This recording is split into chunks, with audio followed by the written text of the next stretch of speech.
Hi, welcome back. I'm Evie and I do mini video essays analyzing society, and today you are joining me for a bit of a deep dive that is going to be a multi-part series on overpopulation. I was always interested in what specifically changed in world population policies that we went from "there's too many of us, quick, everybody stop having babies" to "oopsie, there's actually not enough of us and who's gonna pay for social security and stuff." My reaction to the change before having researched this stuff is, how are you sure about either then? Because we haven't grown a second brain in the meantime, we are as susceptible to mistakes as before. In this first part, we are going to look at the Bucharest World Population Conference of the United Nations in 1974 and the context around it. Why the United Nations? Despite their professed neutrality during the 1960s, it was gradually established that the UN should be more involved in population planning. In 1966, the General Assembly adopted a resolution mandating UN assistance to population action programs, and in 1967, the United Nations Fund for Population Activities was set up within the UN to assist these population programs. The neo-Malthusian ideas that high population numbers can be fixed like a technological malfunction were still dominating the conversation, and they were being promoted by many Western organizations and foundations, like the Ford and Rockefeller Foundation and the IPPF, which is the international version of Planned Parenthood, and many more. In opposition to that was a development-focused attitude, essentially that it is not a reduction in birth rates that comes first, but socioeconomic development from which lower birth rates naturally follow. These two conflicting attitudes finally clashed at the conference. But before the conference, in April 1974, the US Secretary of State, Henry Kissinger, commissioned a report on behalf of the President about the impact of population growth on their national security interests. It was summarized in a National Security Study Memorandum, also known as the Kissinger Report, in December of that year and eventually declassified in 1989. They feared that the population growth they observed was unsustainable politically and economically. There was nothing otherwise humanitarian about the report. They explicitly stated they want to focus on the economic and political side of things, rather than ecology, sociology, or other aspects. The study found that the source of most conflict is rooted in demographic realities. In Chapter 5, they cite segmental differences between people,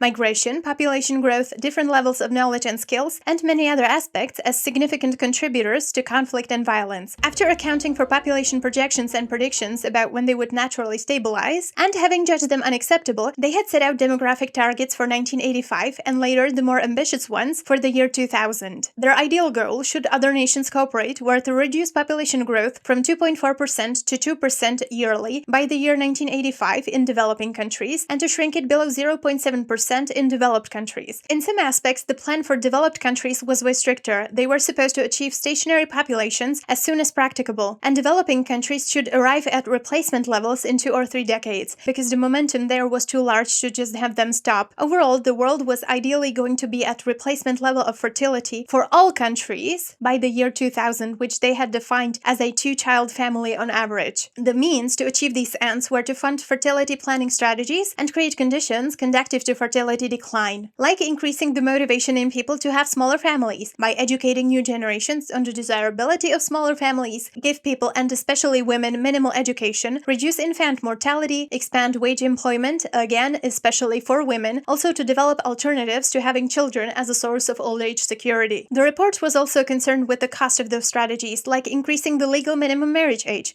which, although it had modest effects on fertility, cost almost nothing. Very utilitarian, all of it. It also talked about, quote, remarkably successful sterilization campaigns in India, where men were convinced to undergo vasectomies. No ethical concerns there, just called this worked to reduce population numbers. With all those strategies, you would think they had specific data, and yet, improving the quality of population counting methods was one of the goals that the world was yet to achieve in the following decades. And that's not the only data point the report admits to not knowing. At this point, we don't know when world population can be stabilized, nor do we have any idea about the world's ecological carrying capacity. So what strategies can be implemented on a large scale to reduce the production of new humans? One of them is the empowerment of women. Cool, but count on bureaucrats to make it sound terrible. If more female education does in fact cause fertility declines, will poor high fertility parents see much advantage in sending their daughters to school? If so, how much does it cost to educate a girl to the point where her fertility will be reduced, which occurs at about the 4th grade level? What specific programs in female education are most cost effective? I like the fact that women have more opportunity societies now. I'd lie if I said I don't, but it's interesting to read that it's obviously not happening because somebody secretly genuinely cares about women, but because it lowers the world population. Yet again, progress is merely a byproduct of other self-serving goals. Human rights advocates back then were working overtime against the Malthusian enthusiasts to at least have the UN consider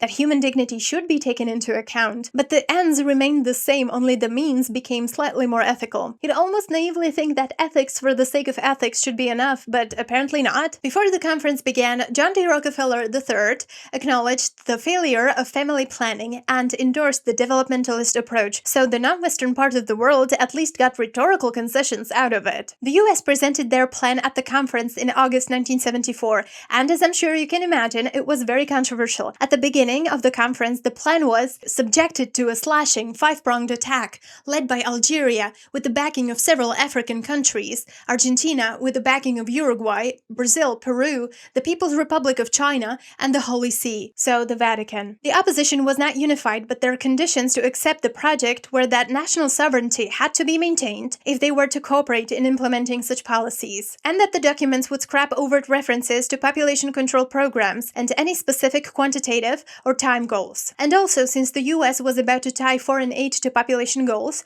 to not have the population reduction be a strict precondition to foreign aid. However, behind the facade of progressive-sounding phrases, the final draft remained essentially directed toward the limitation of births in the Third World. And rhetorical pledges to reduce the resource consumption in developed countries were also dropped at the insistence of the United States. In the end, only the Vatican remained in its general objection to the plan. Their representative, Bishop Edouard Gagnon, acknowledged that the final version was better than what was proposed in the beginning, but still it was just a demographic policy, so a numbers game, and the ambiguities and, quote, unfortunate expressions in there would have harmful consequences, so they could not approve of the final version. The final plan of the UN for the first time contained clauses like countries are to set their population policies, taking into account universal solidarity in order to improve the quality of life of the peoples of the world. So essentially, don't take up too much space, everyone else is here too. China was also at first opposed to such scientific approach in controlling their population. It had just recently opened itself up to the capitalist world,